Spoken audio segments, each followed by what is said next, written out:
Major funding for Discovery Road brought to you in part by the Sangre De Cristo National Heritage Area, with additional funding from the National Park Service.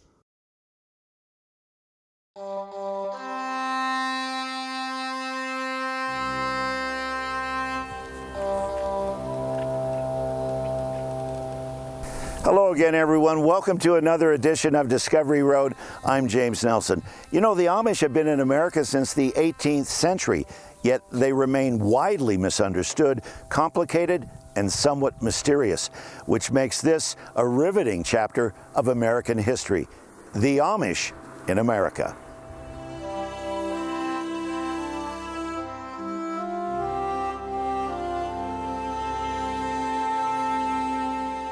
The sprawling San Luis Valley has always been an attractive place for people to build and create settlements. More than a century ago, the Amish made a few attempts, but it didn't stick. Today, however, the Amish are thriving in the valley. The Amish belief system keeps much of the world at a distance. We kept our distance, but were allowed enough access to see an intriguing way of life. Here, then, one treatment of their captivating story in America. This early morning scene near Alamosa, Colorado, was one of our first encounters with the Amish. It's a mesmerizing picture of simple beauty, scored with clopping horse hooves and framed with singing bird notes in the cool morning air. Then for a few moments, we had a peek inside the Amish way of life. Meet the Joe Yoder family. What is life like out here? It's pretty quiet for the most part, except in the summer. We have a lot of hay, a lot of ag, so that's when people make their living here in the summer. So things get pretty hectic, long hours, and so a lot of hard work out here in the summers. Everybody seems to get along great, you know. It seems there's enough differences here that nobody notices the differences. Does that make sense? Yes. Well, yeah, it's pretty quiet. Everybody seems to accept each other here, so, and I like that. Yeah, it's that part of it's great. So. And last thing, in terms of family, it's obviously with the look on your face, you're contented and looks like you're a happy family. It's got to be a great place. Yeah, we enjoy it here. We like it here. So.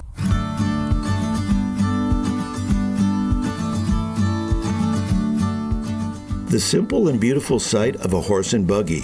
It means they do not own automobiles, but they do use cars and trucks with drivers, like Ed Steinoff. There are basically three cultures here in the valley that are intertwined. You've got a strong Mormon influence, very energetic and honest and hardworking people. Then you've got the descendants of the early Spanish colonists that came here when it was part of Mexico, and now you've got the Amish culture mixed in there, so it can be quite a contrast.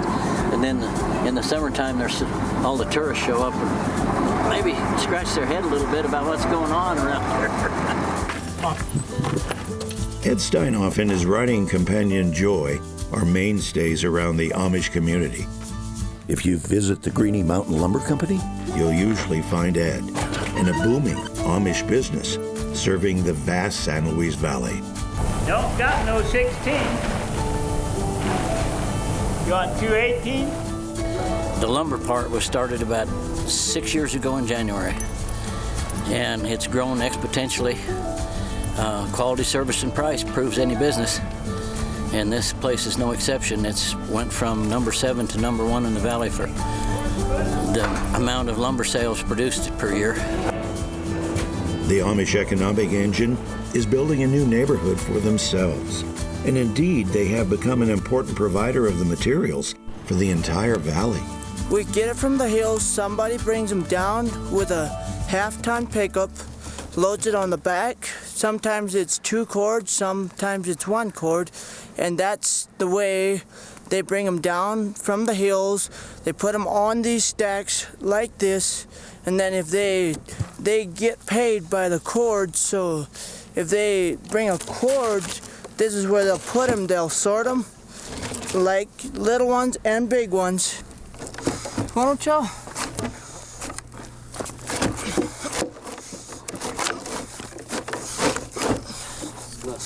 Oh yeah. That's all for that one. It looks like such a beautiful lifestyle to live here and work here. I just wanted to ask you about that. You look like you enjoy it. I do. I really enjoy it. This is one of my favorite things to do with logs is bunk them, send them out, and know they'll get used for good things, you know. Eli Mast is originally from Ohio, but once he visited this valley, he fell in love with it. And for business, a perfect union. The locals have really accepted us. A lot of us are into the building industry, and that's what I do. I do timber frame structures and stuff like that. I've got a sawmill that's part of that.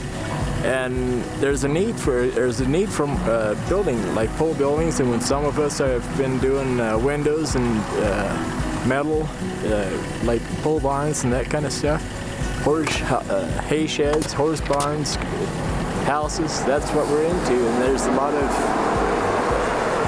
everybody's accepted us. But lumber-wise, we always come over here to Greenie or Skyline Metal. Amish are always fairly good, easy to work with, and they bring a lot of business to the valley.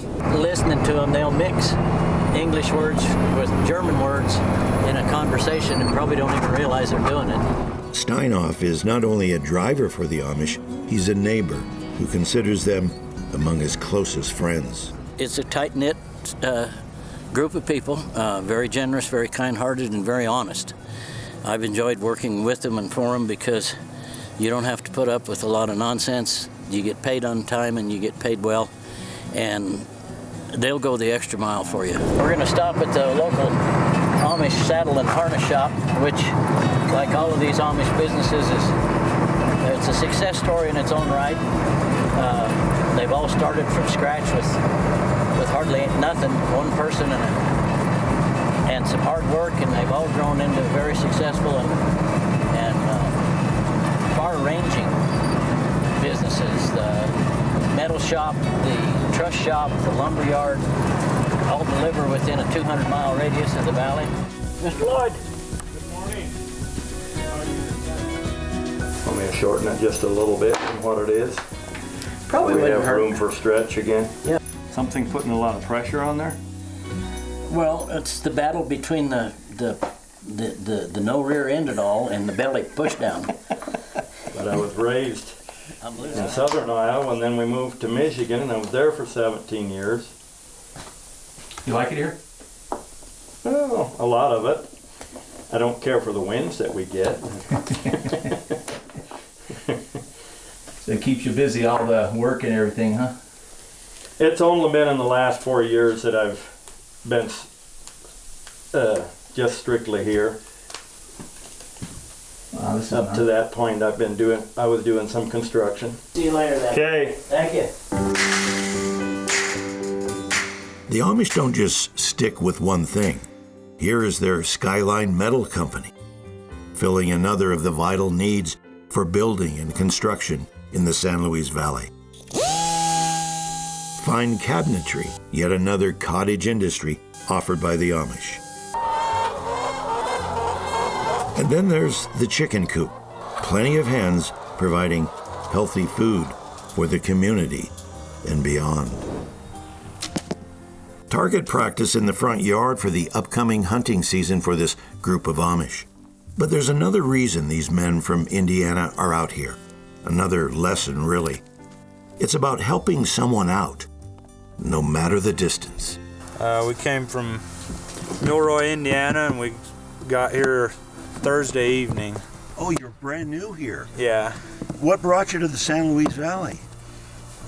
Well, we come out here to work and hunt a little bit, and then we're going back home.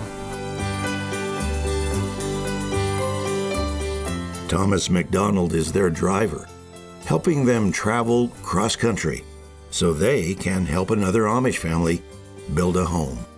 It was an enjoyable trip. I brought 2 families out here, 2 brothers and their wives and kids, and came out here just to enjoy the time and help their cousin redo his house. And that helps him too. I was an over-the-road truck driver. I came down with cancer, lost all my strength going through the chemo and the radiation, and now I hang out with the Amish, different lifestyle, different upbringing, and I drive the Amish around a lot, and I consider them my second family now.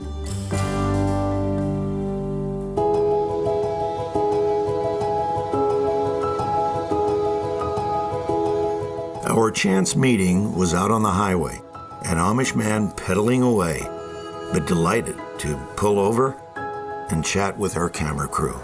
Hey, how are you? Hey, can I talk to you for a sec?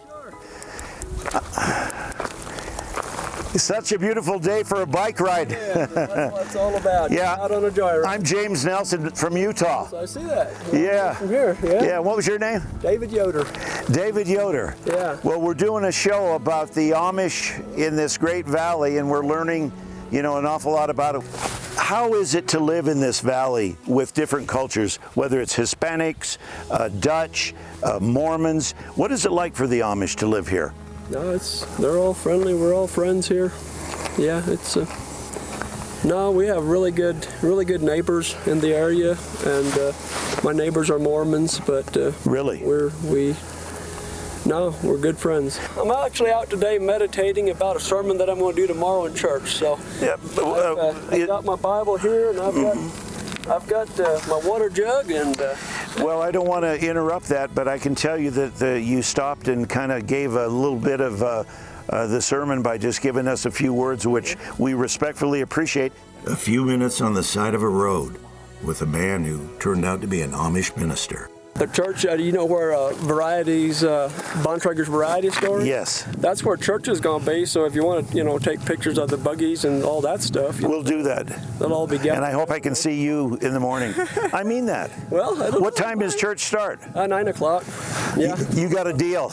Are you a minister? Or yeah, I am a minister. So, okay. Yeah. Well, thank you very much.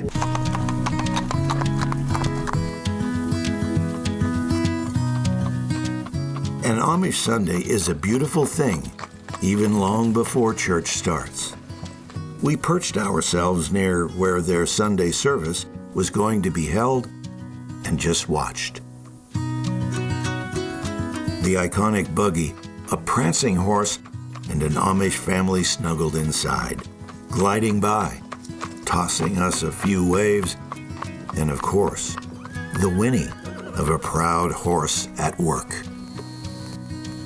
The Amish meet in their homes for church, rotating every week. We were allowed to videotape inside this home before their service. Empty benches and Bibles awaiting the people and their day of worship.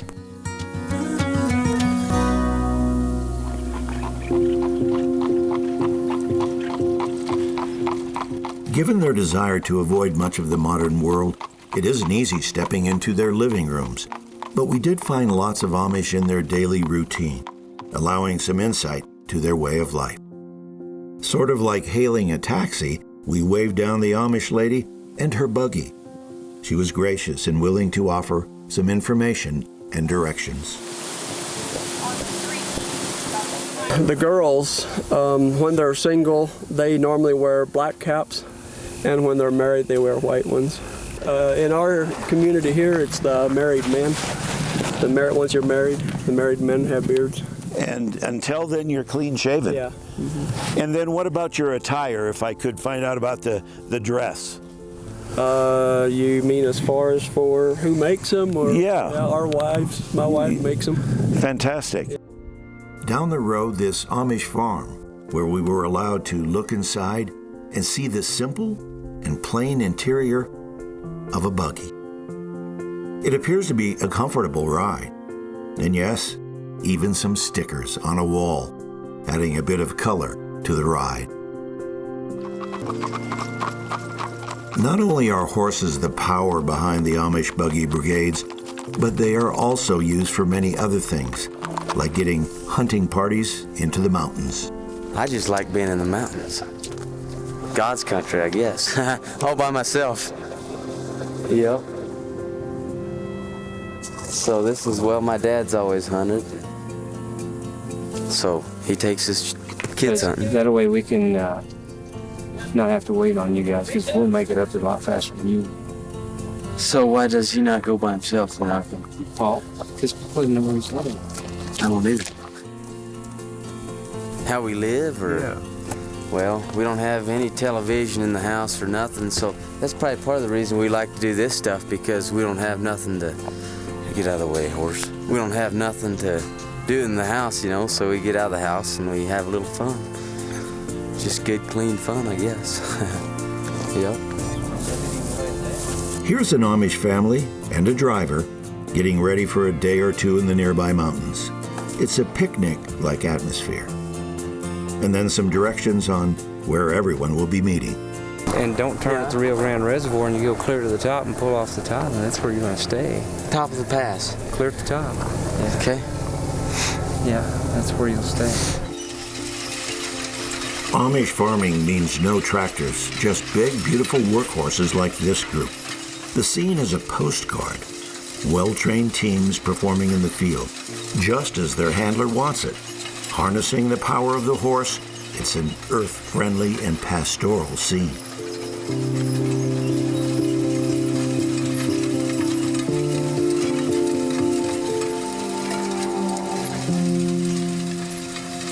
There's only supposed to be 4 of them on. If there are more than 4 of them, they just get really small. The Amish allowed us to step inside this greenhouse for a look at their crop of tomatoes. Oh my goodness, what a bountiful sight. And right there, down one of the aisles between the thick plants and plump tomatoes, an Amish boy doing his assigned duty for the day and sounding pretty much like most youngsters his age on the job. Is it a fun job? Not really. It's work. Yeah. The Amish children we discovered in the San Luis Valley seemed just as curious about us and our cameras as we were to understand what their lives might be like. A pint-sized version of the big black horse and buggy units, these children dressed up in spiffy uniform clothing, on time for a day at their country schoolhouse.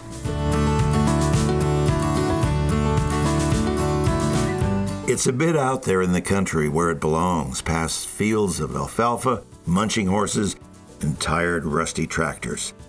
There are not many out-of-the-way places quite like this one, and as the sign says, oh yes, it's worth the drive.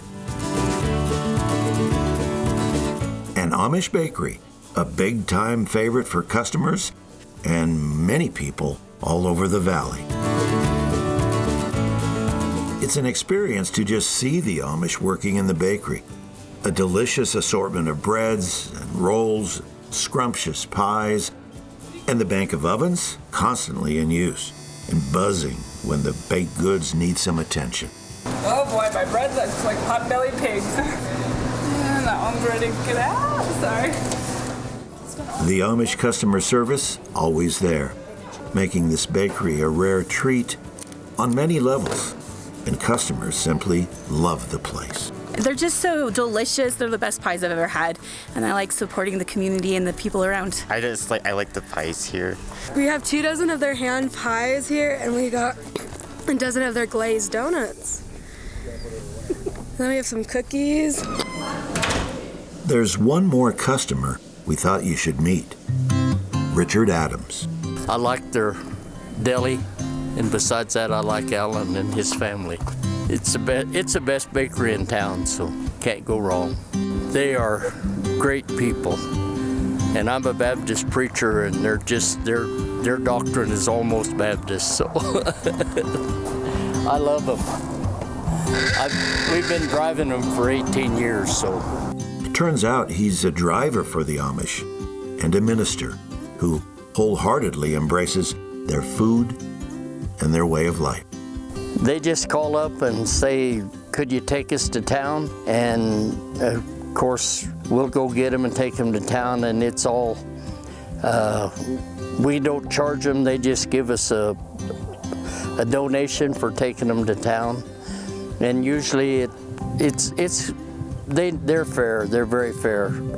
So we never put a set price on it. We just take a donation, and that's basically the only way you can do it, because we're not.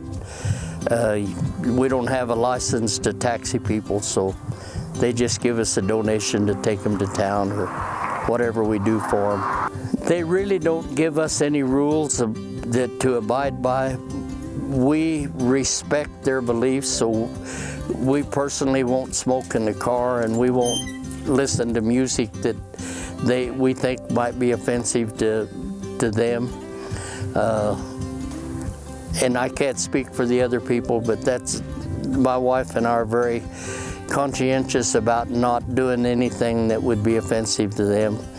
Of course, being very strong believers, we kind of have the same values as the Amish do. So I'm a Baptist pastor, and so I would like to think that I have the same values that the Amish do.